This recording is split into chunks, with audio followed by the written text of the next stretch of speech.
কেউ আমাকে অল্প সাহায্য কর।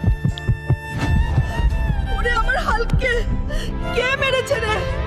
আমার হালকে বাঁচাতেই হবে, জলদি যাই, সাধু বাবাকে ডেকে আনি। হাল, তুই এখানে বসে থাক, আমি এখনই যাচ্ছি সাধু বাবার কাছে। আমার হালকে জলদি রক্ষা করো, কেউ যেন আমার হালকে মেরে রক্তাক্ত করে রেখেছে। ঠিক আছে, জলদি চলো। একবার আমি এসে গেছি, আর কোনো চিন্তা নাই, এখনই ঠিক করে দিচ্ছি। যা যা, এবার তোকে কে মারছিল তাকে একদম খতম করে দিয়ে আস। আজকে তোদের বাঁচন নাই রে দানব। আমি যাচ্ছি তোদেরকে খতম করতে, রেডি থাকিস। তোদের একটা একটা করে লেজ কেটে এবার হাতে ধরিয়ে দিব রে পাগলা।